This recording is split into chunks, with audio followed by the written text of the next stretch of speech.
Hey everyone, about a year ago, I posted my very first tier list video on this channel, and it was on the Survivor Stereotypes that I had at that time. And so I thought it might be fun in my first video for 2023 to update that tier list and to see how my stereotypes have changed over the year. There's also been several survivors who have been released since then, and I'm going to tier list the legendary cosmetics this time as well. Now, I have not reviewed the original video, and to be honest, I don't remember a lot of what I said in that video.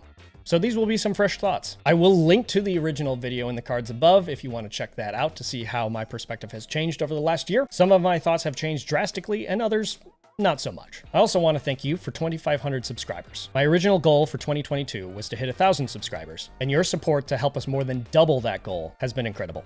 So thank you. Now I thought I'd switch things up for this tier list. Typically I go in order of when the Survivor was released. This time I thought it'd be fun to try something new and move by tiers, starting from the bottom D tier and working up to S tier. Tiers are subjectively determined based on how I feel overall about facing off against these survivors in-game. And now that I've been playing a little more Survivor, please don't tell Plague, I'm going to be including some of my perspective on what it's like to play on a team with these survivors for me. Now, how I feel is based on my own experience, my own stereotypes I've built of these survivors over the years, and how I've seen them typically play. Your experience and stereotypes may be completely different, and that's awesome. That's great. That's one of the things I love about making these tier lists is we all have different experiences. And also, whatever I say doesn't mean that every survivor plays this way, or if you play the survivor, then you are like this. It just describes my experience and doesn't define who you are or who they are.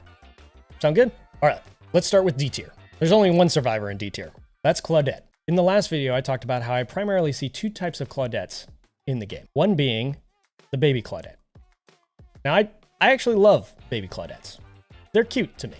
These are the Claudettes who are clearly new to the game, they have no idea what's going on, and they make a lot of rookie mistakes. They don't seem very confident in themselves, they don't seem to know what to do. They work the objectives, they try to help their team, but they're not very good at the game.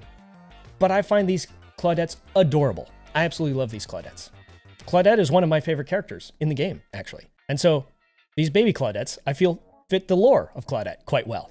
And so, I love these Claudettes. I would put these Claudettes S tier, but I don't see these Claudettes all that much. A lot of the time what I find is the second type of Claudette, the sneaky Claudette. These are the Claudettes that will sneak around the whole trial.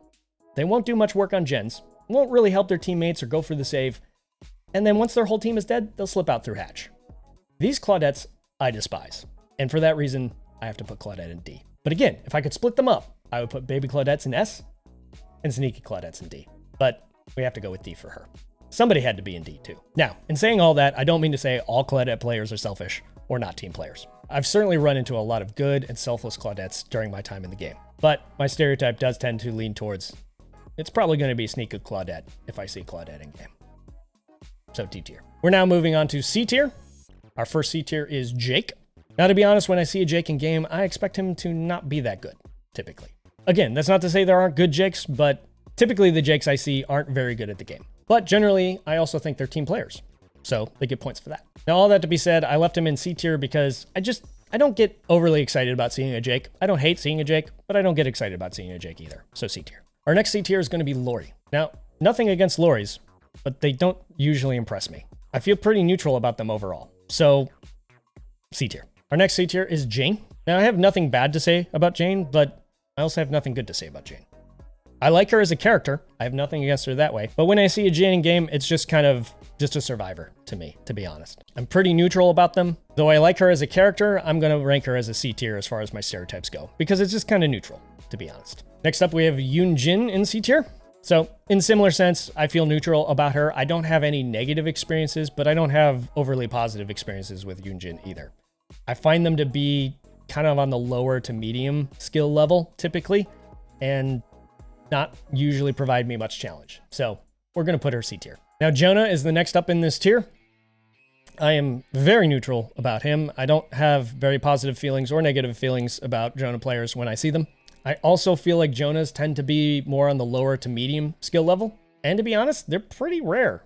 I don't see a lot of Jonahs anymore. Maybe when he was first released, but not so much anymore. So maybe it might be fun to see a Jonah in game. All right, next up in this tier is Yoichi. Now, kind of in a similar sense, I don't have negative experiences with him nor positive experiences. He just kind of has been. I like him as a character, but when I see him in game, I'm not very excited. So I'm going to put him C tier. Hattie will round out this tier because, like the others, again, I love her lore. Her lore is great. When I see Hattie in game, I don't expect anything good or bad. I just kind of expect a normal DBD trial. Moving our way up to the B tier, our first one in this section is Meg. Now with Megs, I find them to be a mixed bag. I expect them to either be very good at the game because they've played a while, or not good at all because they're just starting out. So you might get an experienced Meg or a baby Meg, who knows. Ironically, I find a lot of Megs hiding in lockers, more so than Dwight's. So there is that. I will say that they're generally not toxic, but every once in a while you run into a truly toxic Meg. And so for that reason, I'm leaving her in B tier. Nia's the next one up in this tier. I usually expect some level of challenge with Nia's. I usually find Nia's to be pretty good, work on gens, but also enjoy looping the killer quite a bit. And so they provide a lot of challenge for me. Occasionally they will be toxic, but to be honest, I don't run into too many toxic Nias. That said, if she's got a flashlight, watch out for that Nia. So because of that mix, I'm gonna rank her B tier. Generally, I like going against Nias, but I can occasionally have a tough time and not enjoy it. So B tier. David's next up in this tier. I find David's to have also a mixed skill level. Sometimes they can be very good, but often they're just okay. Generally though, they are team-oriented and altruistic, so I do enjoy that. I don't get overly excited when I see a David in game, but I generally enjoy going against Davids. So B tier. Next up we have Ash. I typically enjoy facing Ash, except he scares me in the lobby when he talks. I always forget that for some reason. They're usually pretty memey and fun, but occasionally I have run into a toxic Ash, which is really annoying when that happens. And so because of that mix, I'm gonna put him B tier. Nancy is also B tier for me. I see a really big mix in skill level with Nancy's. I see low-skilled, mid-skilled, and high-skilled Nancy's all the time. Generally, I enjoy going against them. Occasionally, I find a toxic Nancy that just enjoys making your life miserable. And so because of that, I'm going to put her B tier as well. Felix is next up in this tier. I generally have positive experiences with Felix's. Pretty average skill level overall, I would say. And I would say that Felix's are more objective-oriented, working on gens and such, than they are focusing on chases. And so for that reason, I'll put Felix in B. And right after him, we have Elodie in B tier as well. I typically like Elodies and feel they often have an average skill level. And where I feel like Felix's are more objective-oriented, I feel like Elodies are more chase-oriented. Not that they don't do the objective, but they seem to enjoy chases and be good at chases quite a bit. So I'll put Elodie B tier for that. They're fun to face. Next up, we're getting into some of the legendary cosmetics. I will put Chris Redfield in the B tier. Now, to be honest, I find that Chris's tend to be low to medium skill. I'm not sure why that is. I have faced high-skilled Chris's, but typically when I see a Chris, I expect it to be a somewhat easier game. And I don't know, I don't really like the Chris character model, so maybe that's why I don't get excited going against him. I know that's not about the player as much, but it does build on the stereotype for me, and I don't get overly excited when I see Chris. Now, it is Resident Evil, so it gets points for that, and I'll put it B tier. Now, I could say the exact same things about Carlos that I said about Chris, so I'm going to put Carlos in B tier as well. Shiva's going to be next up in our B tier. I find that Shivas tend to be less skilled than a Claire or Jill, perhaps. But then again, she's also one of the newer skins, and therefore kind of rare. And I haven't had a whole lot of time to build up a stereotype about her. So I'm only going off of a few interactions with Shivas. So that being said, I could be wildly off on that, and a year later, I'll be updating this list again maybe, and I'll feel much more positive or negative, who knows. But for now, she's B tier. Vittorio, our newest survivor, is going to round out the B tier for us tonight. With Vittorios, I find them to have a wide mix of skill. I've seen very low-skilled, very high-skilled Vittorios, and everywhere in between. I do find that they tend to be objective-oriented quite a bit, working on gens, rescuing teammates, etc. I find that they can be hit or miss in chase depending on their skill level. So overall, I have a semi-positive impression of Vittorio.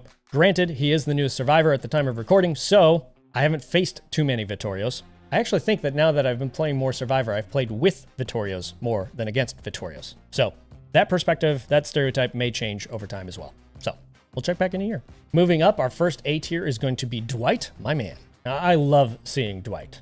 Granted, I'm kind of biased because I have an affinity for Dwight. I relate with him a lot. And plus he's got the skin where he's bald and bearded, and that just looks like me. So there you go. Now, when I see a Dwight in trial, I immediately expect them to probably be new to the game and likely not very good.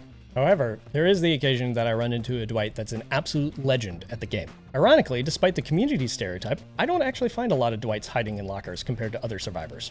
But I have an overall positive impression on Dwight, and so I love to put him in A tier. My next A tier is Feng Min. This one might surprise people, but I usually find Feng Mins to be a challenge. And I like a challenge in the game. I find that they're often highly skilled, they'll work on gens, but they'll also loop the killer. And I really honestly love the challenge, so I'm going to put her in a high rank.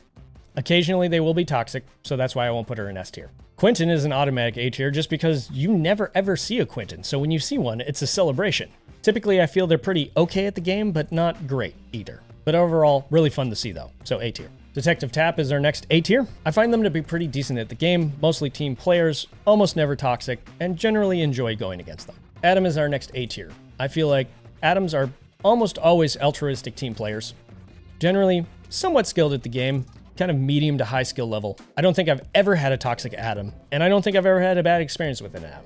So I'm gonna put him A tier. Jeff is gonna be A tier because he's like seeing a mythical beast, an absolute legend of an experience. Almost never happens. So when I see a Jeff, I celebrate. It's a party. I love seeing Jeffs, and I've had nothing but good experiences with Jeffs. So I'm gonna put him A tier.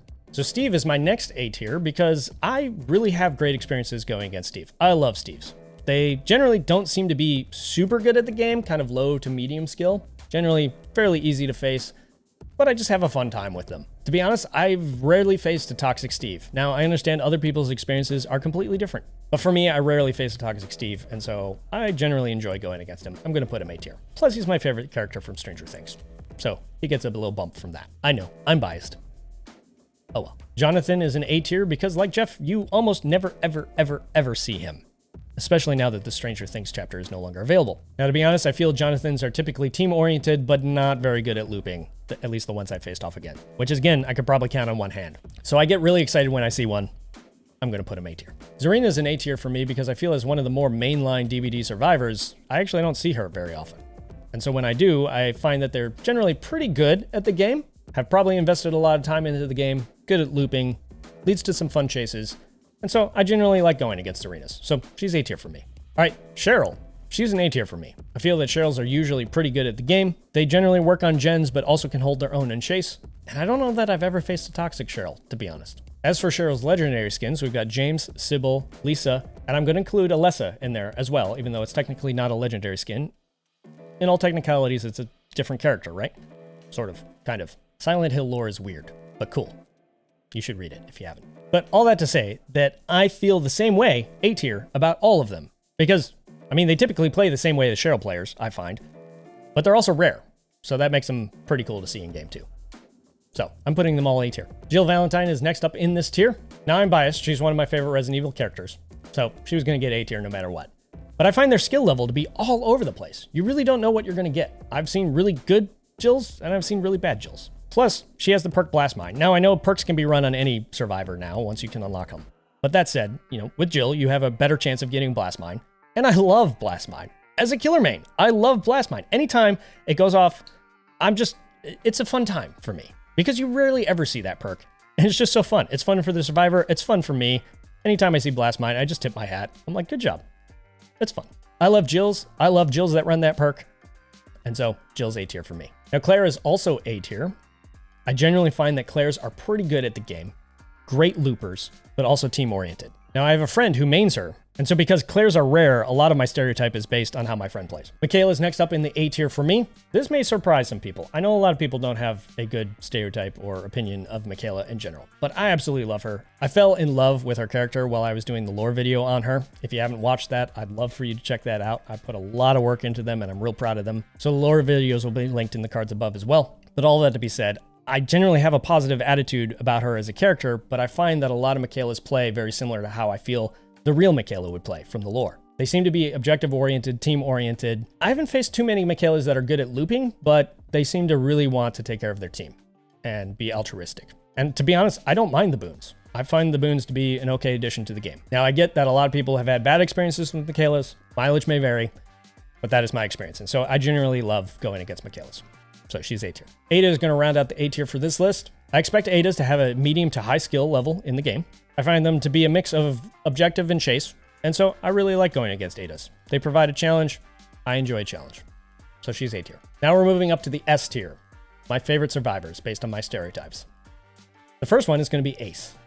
This one may surprise people, and to be honest, I think without reviewing the old video, I'm pretty sure he went up several tiers. I could be wrong, but I'm pretty sure I didn't rank him very high last time. But I love aces now. They generally don't take the game too seriously, they meme around and have a lot of fun, and so they're a lot of fun to face. And I don't think I've ever faced a toxic ace, to be honest. So over the last year, you ace mains have helped change my mind and move him into the S tier for me. Now, Bill is an S tier as well. Bill is one of my favorite survivors in the game.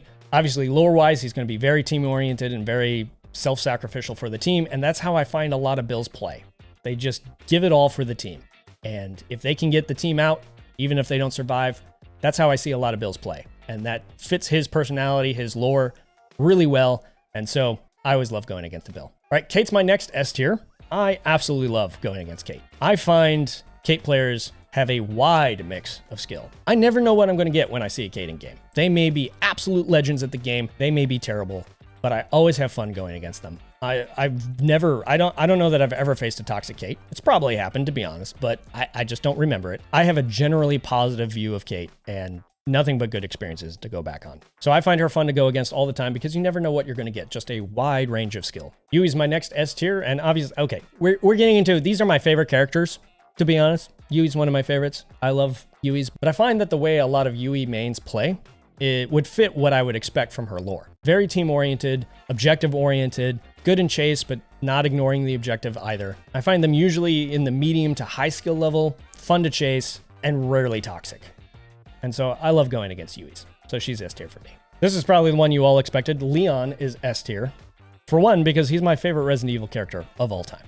So I'm automatically biased towards Leon. Anytime I see a Leon in game, I'm just happy about it. So there you go. But also I find there's two types of Leons. There's the Resident Evil 2 Leon, which typically is going to be your Resident Evil fan who bought Dead by Daylight and has no idea what they're doing. And so the RE2 skin Leons generally aren't very good, but always fun to face for me. One of the reasons I love Leon is because I do enjoy his flashbang perk, even as a killer main. It's fun to see them try to pull that off, and when they can pull it off well, I tip my hat to them. And when they can't, it's just fun to dodge. So yeah, I really enjoy going against Leons in general, even if they're the RE2 Leons and not very good. Now, the second type of Leon that I find is the RE4 Leons. Those Leons are always legends at the game, and I know I'm in for a tough time, but a fun time. So Leon to me, both versions, S tier all the way. Now there's only one survivor left. It's Rebecca, and she is obviously going to be S tier to me. I always love going against Rebecca's. There's something about her character. It just endears me to her. And Rebecca players seem to play right into that character design for me. They seem to be team players. They seem to be, never toxic. Always a good time. A mix of skill, to be honest, but always a good time. And I enjoy going against Rebecca's a lot. And so she's going to round out our tier list, and especially the S tier. All right, so there's the updated tier list. Now you'll notice that I've been largely positive. Most of the survivors are B tier or above. That's because I genuinely enjoy playing this game and going against most survivors that I play. So let me know down in the comments, where do your experiences and stereotypes differ from mine? I'd love to hear from you. If you enjoyed this video, can you let me know by hitting that like button, and subscribe if you want to see more content from me in the future and you haven't already? And as always, you are awesome, stay awesome, and we'll see you in the next video. Cheers.